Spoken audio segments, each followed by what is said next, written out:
নমস্কার, দেখছেন সিএন, আপনার সঙ্গে রয়েছে আমি দেবারতী। আর শুরুতেই যে খবরে নজর রাখতে হচ্ছে, আজ শহর কলকাতা শহরতলির জলছবি এবং এই পরিস্থিতি কতদিন পর্যন্ত বা কতটা সময় পর্যন্ত বজায় থাকবে সেটাই স্পষ্ট করলো হাওয়া অফিস। ইটালিয়ান অলিভ অয়েল আর ভেষজের গুণে সমৃদ্ধ Jack olive oil body oil. গাঙ্গেয় পশ্চিমবঙ্গের উপকূল অঞ্চলে নিম্নচাপের অবস্থান, ওড়িশা এবং উত্তর পশ্চিম বঙ্গোপসাগরে অবস্থান। এটি আগামী 24 ঘন্টায় কোনো পরিবর্তন হবে না, ধীরে ধীরে দুর্বল হবে। আগামী 24 ঘন্টা দক্ষিণবঙ্গে হালকা থেকে মাঝারি বৃষ্টিপাত, পূর্ব ও পশ্চিম মেদিনীপুর, বাঁকুড়া, ঝাড়গ্রামে অতি ভারী বৃষ্টিপাতের সম্ভাবনা। আলিপুর আবহাওয়া দপ্তর অধিকর্তা হাবিবুর রহমান বিশ্বাস কি বলছেন শুনবো।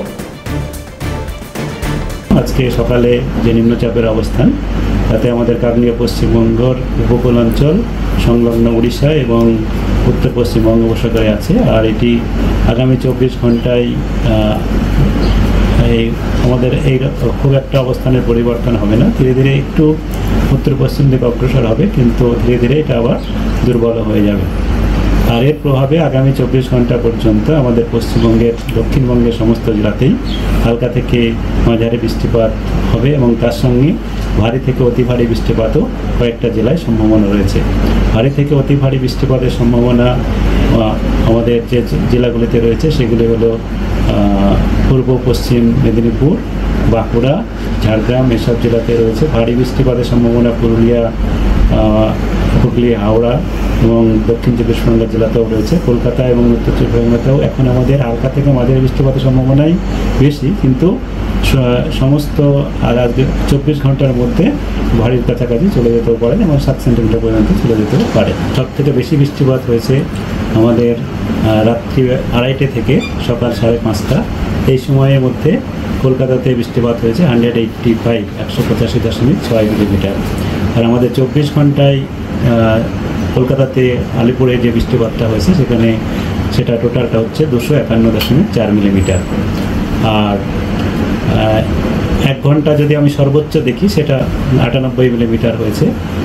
আমাদের ডপলার ওয়েদার রেডার কলকাতাতে যেটা আছে সেটাতে দেখা যাচ্ছে যে রাত্রেবেলায় ওই সময়ের মধ্যে 3 ঘন্টা বা 4-5 ঘন্টার মধ্যে প্রচুর পরিমাণে জলীয় বাষ্প আমাদের এই নিম্নচাপের প্রভাবে কলকাতা তার সংলগ্ন অঞ্চলে পুঞ্জীভূত হয়েছিল এবং তারই ফলে এই বৃষ্টিপাতটা হয়েছে বলে মনে করা হচ্ছে।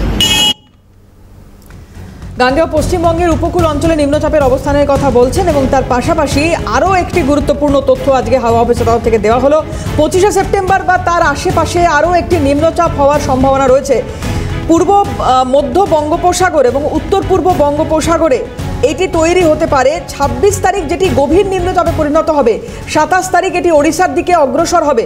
প্রতিক্রিয়া আলিপুর আবহাওয়া দপ্তরের অধিকর্তা হাবিবুর রহমান বিশ্বাসের।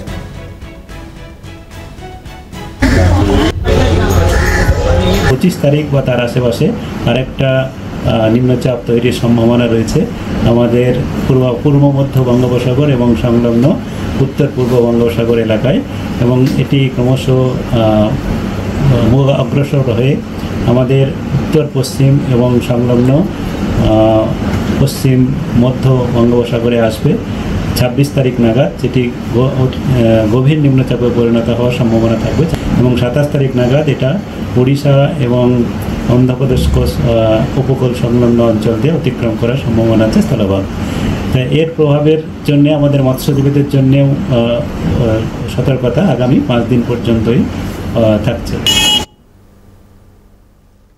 শহর কলকাতার জল ছবি আপনাদের দেখাচ্ছি এবং এরই মধ্যে নতুন করে আশঙ্কার কথা হাওয়া অফিস শোনাচ্ছে, যে কথা স্পষ্টভাবে অধিকর্তা বলছেন যে নতুন করে আরও একটি নিম্নচাপ এই মুহূর্তে তৈরি হওয়ার প্রসেসে রয়েছে এবং এটি প্রভাব আগামী 26 তারিখ আবারও বাংলার বুকে পড়তে চলেছে, বিশেষ করে দক্ষিণবঙ্গের ওপর বা কলকাতা শহরতলি, বিশেষ করে উপকূলবর্তী অংশ, এইগুলোর ওপরে কিন্তু এর প্রভাব আরও বাড়তে চলেছে।